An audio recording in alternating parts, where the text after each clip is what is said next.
أنا اسمي عايد عواد سعيد. مواليد 2000. الحسكة. ترعرعت أنا بريف الحسكة، منطقة اسمها الكرامة. آه، يعني كنت أنا وصغير درست للصف التاسع. آه،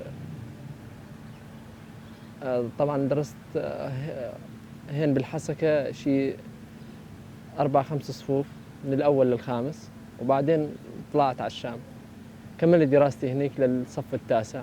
بعدين صارت شوي الوضع صار سيء عندنا، بطلت من المدرسة ورجعت أشتغل. يعني شوي كان الوضع تعبان. نحن 7 أشخاص بالبيت.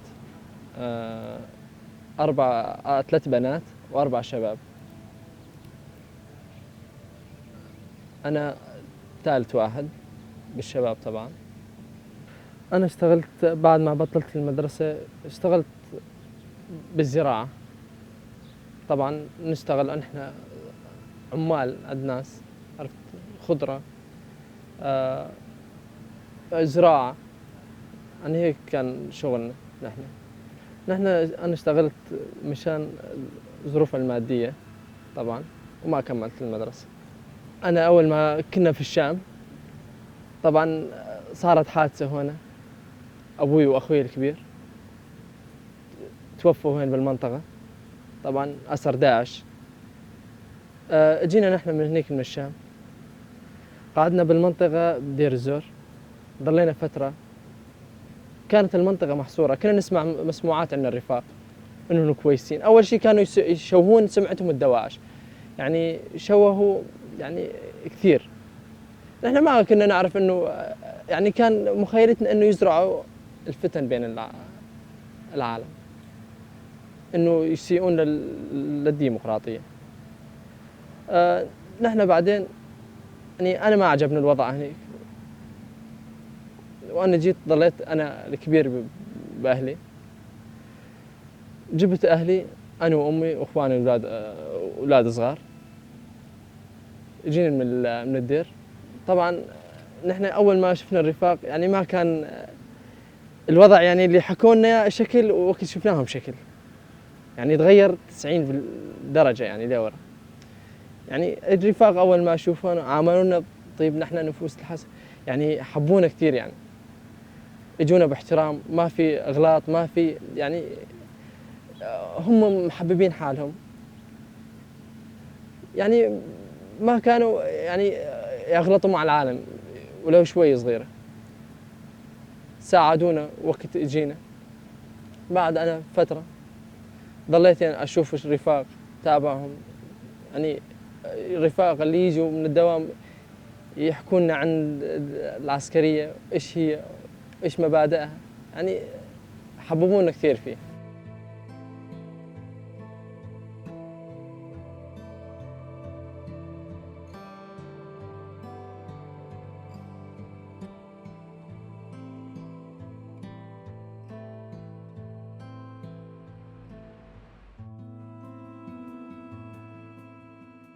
انا انضميت لقوات سوريا الديمقراطية، طبعا لهدف معين. كان هدفنا الوحيد، انا هدفي طبعا احكي، كان هدفي الدفاع عن الوطن والارض.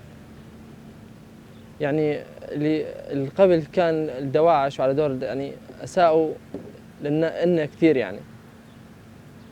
ونحن انا وقت طوات يعني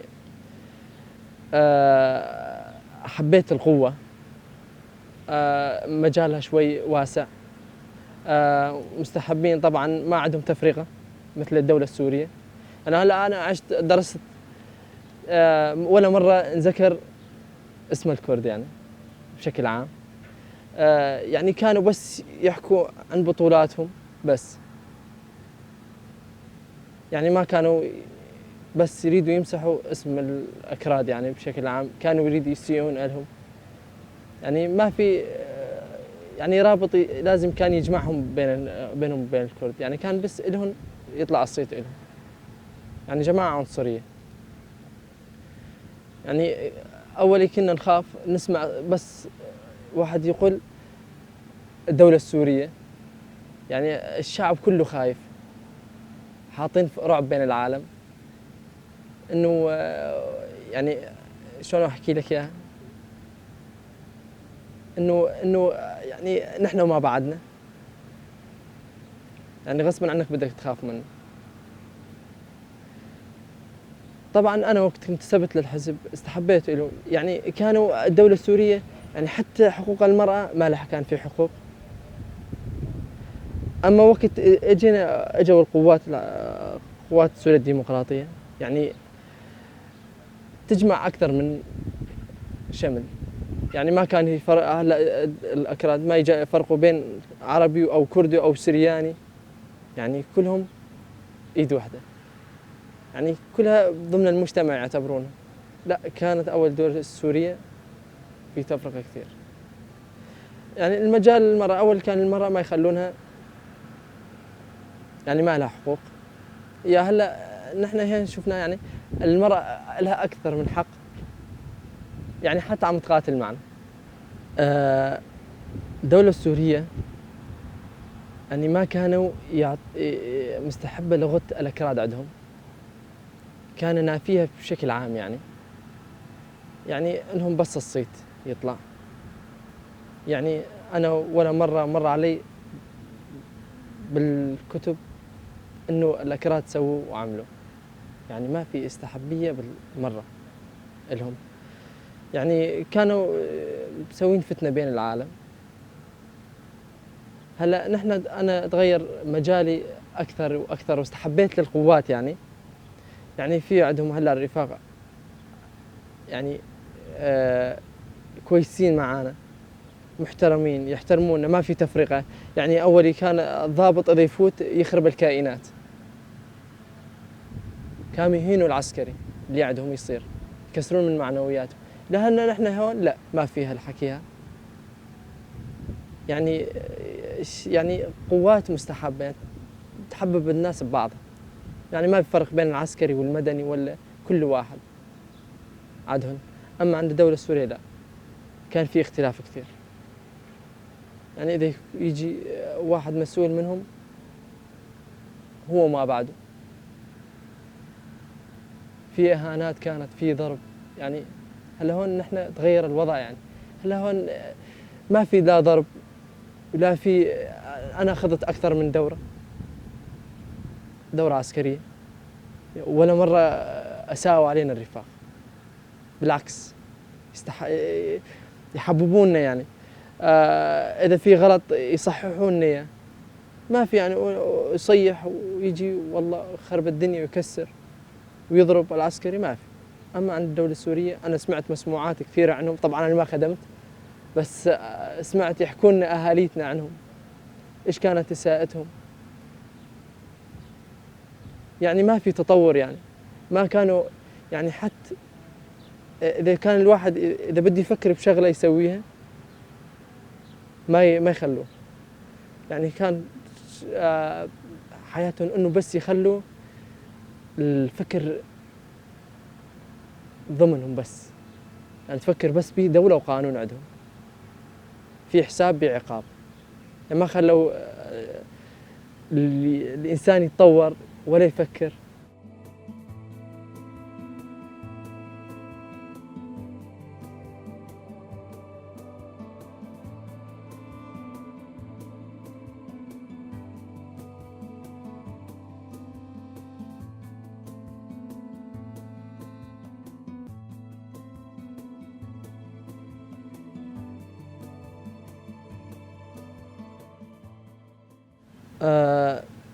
نحن هلا الأكراد مو بس إنه مسوين قوة لحالهم، طبعا فاتحين قلوبهم للناس كامل، العرب، السريان، جميع المكونات. يعني مو عنصرية والله بس إلي القوات باسمي الكردية، لا، فاتحين مجال للعالم كامل. يعني هلا عرب وأكراد إيد واحدة. أنا واحد من الناس يعني تطوعت طبعا لدافع شخصي. طبعا كان حربنا مع داعش، أنا شفت أبي وأخي توفوا قدامي، ما تحملت المظهر يعني طبعا بسببهم هم. فأنا بعد فترة طوعت، طبعا بعد ما أجينا على القوات طوعت بالحزب. الآن تغير حياتي من كنت مدني. كانت حياتي المدنية إنه بس أفكر شغل وأجيب مصروف وأصرف بالبيت بس كنت أعرف إيش. فبعد ما تطوعت تغيرت عندي شغلات كثيرة يعني. العسكرية صارت مثل المدرسة، تعلمك على كثير شغلات.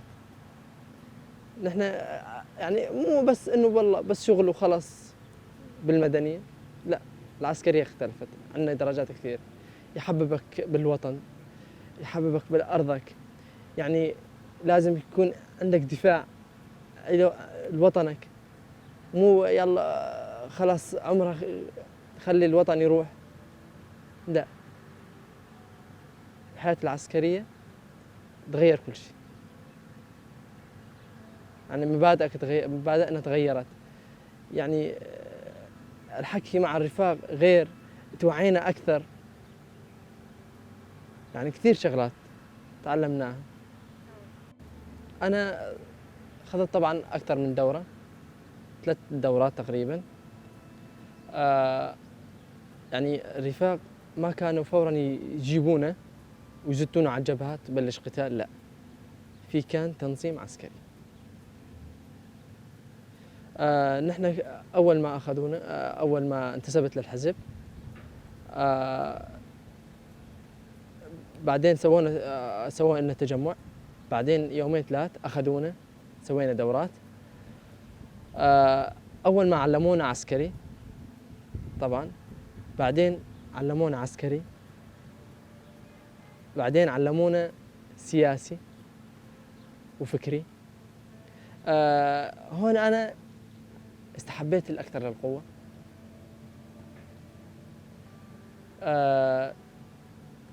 نحن هلا صار فكري، أنا وقت كنت سويت الدورات، يعني صار فكري ياخذني ويجيبني، إنه ليش اللي قائد حابسين حريته لحد الآن مسجون، صار له 25 سنة، وصار له من 3 سنين ولحد هالوقت هذا ما حد يعرف عنه شيء. يعني كنا بدنا نعرف إيش هو السبب، يعني زاد دافع عنا كثير وحافز إن بدنا نعرف ليش صار بالقائد هيك. أنا أخذت أكثر من حملات عسكرية. حملة أبو خشب، طبعا قبل ما حملة أبو خشب، حملة شدادي فتنا فيها. يعني كان فيها صعوبة شوي، بس الحمد لله يعني مشي الحال وأخذنا حدودنا إنه. بعدين شاركت بحملة أبو خشب. أبو خشب كمان شفنا فيها صعوبة بس مو كثير يعني. يعني كانت الأمور كويسة، يعني الرفاق كانوا يعني داعميننا دعم كويس وفتنا نحن حملات. بعدين انتقلنا على حملة الرقة.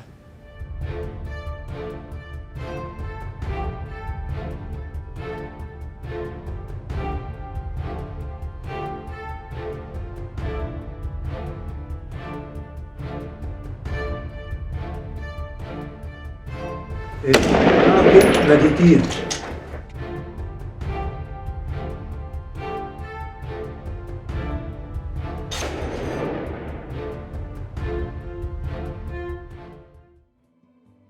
الرقة كانت صعبة كثير، يعني كانوا يسموها رقة ثانية، رقة فوق ورقة ثانية. يعني كان من شدة الأنفاق اللي يعدهم، يعني كنا نحن نفوت نتقدم، يعني نطلع ثاني نهار هن صاروا ورانا، ما كنا نعرف إنه في أنفاق. بعدين يعني الرفاق شوي استصعبت عليهم الأمور يعني. فقاموا الرفاق يفجروا الأنفاق، يسكروها عليهم عشان ما يطلعوا منها. بعدين صرنا نتقدم أول بأول لحد ما خلصنا حملة الرقة. طبعا أهم اللحظات كانت معانا رفاق استشهدوا معانا. طبعا كنا نحن على السطح والطيارة مسيرة تبع الدواعش ونزلت قنبلة على الرفاق، فصوبوا الرفاق كلياتهم. 2 منهم استشهدوا و3 إصابات. أنا واحد منهم نجيت ما فيني كان شيء طبعا. منهم مرة طبعا رفيق يعني واحد من رفقاتي انقنص قدامي.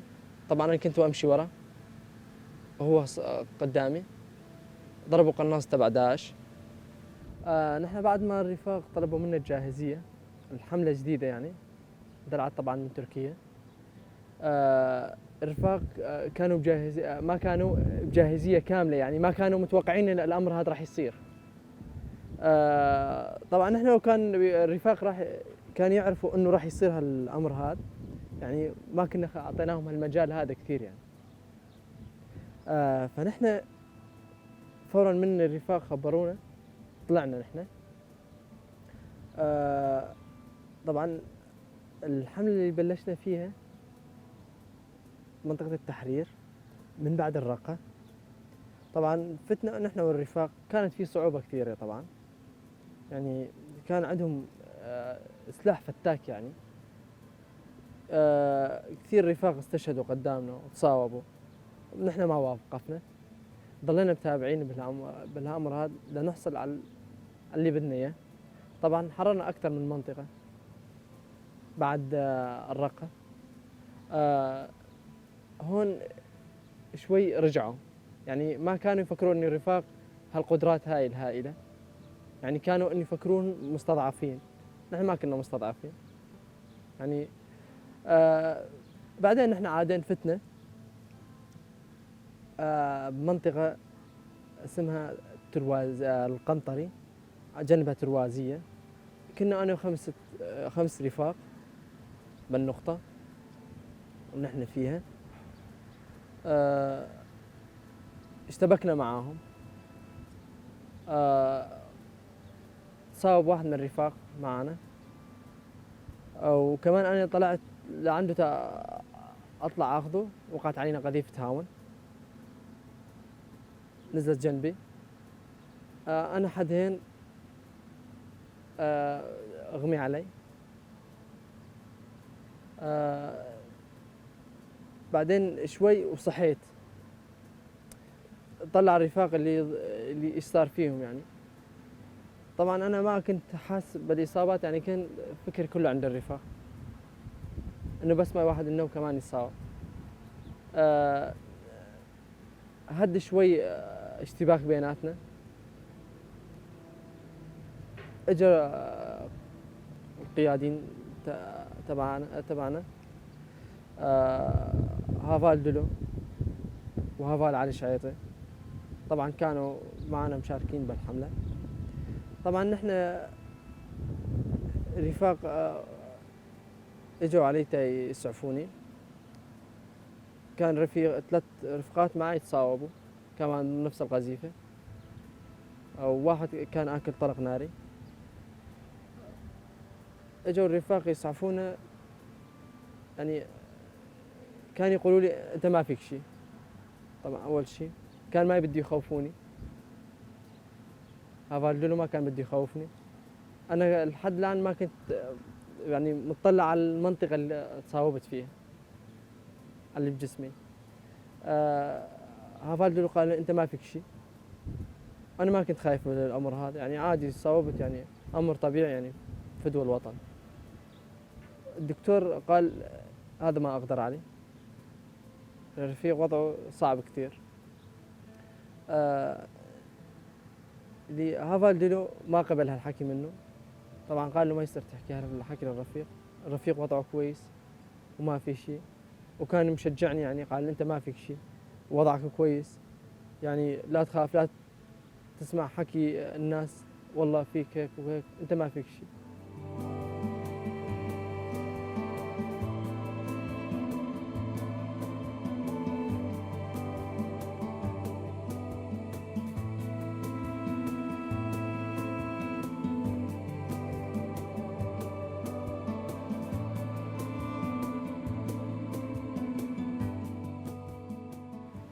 عالجوني الأطباء، طبعا كان علاجهم كويس كثير، وما قصروا معي، وكانت أسلوبهم كثير طيب. طبعا أنا جيت، أهلي ما كانوا يعرفوا في إني مصاب، وجيت لعندهم هين، يعني استغربوا، يعني يعني كنت رحت بمنظر وجيت بمنظر ثاني. طبعا زعلوا علي، قلت لهم هذا يعني إجباري، العسكري هذا يعني شان الدفاع عن الوطن ودفاع عن الأرض، يعني ما في أنا مرتاح بالعكس على أمر هذا اللي صار. آه، طبعا أنا الدكاترة ما قصروا معي، طريقة العلاج كانت كثير كويسة، دكاترة شاطرين. يعني لحد الآن عم يقولوا في أمل، ما عم يقولوا ما في أمل. آه، يعني عم أقول للرفاق بدي أتعالج، ما عم يقصروا معي، عم يقولوا تمام، إيش ما بدك، حاضرين نحن.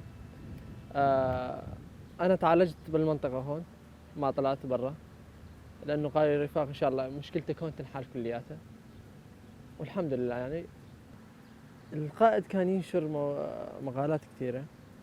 طبعا القائد ما يعني كره العالم ببعضه، بالعكس ضم العالم لبعضه، ما كان يفرق بين عرب وكردي أو سرياني. طبعا لم شمل كامل، ما كان عنده تفرقة. نحن نظرتنا بالقائد مستحبة كثير. نحن هلا لحد الآن، نحن كوننا بيت كازية، لحد الآن نحن موقفين بالتصعيدات، نحاول بس نعرف خبر عن القائد. آه، القائد بيحكي بيقول انه المصاب الشهيد الحي. بدي اوصل الفكرة لرفاقنا انه والله خلاص انا عسكري، يلا بس اخذ راتبي وامشي، هاي مي حلوة منه، تصرف غلط. لازم يخلي فكرة عنده ضل زارعها، انه اللي انت وقت صرت عسكري، اللي عالم اللي حواليك المدنية انتكلوا عليك، يعني مو والله خلاص اروح اجيب راتبي يلا امر اللي ايش بدي يصير يصير، لا. نحن اللي التضحية اللي ضحيناها ما حد ضحى قبل.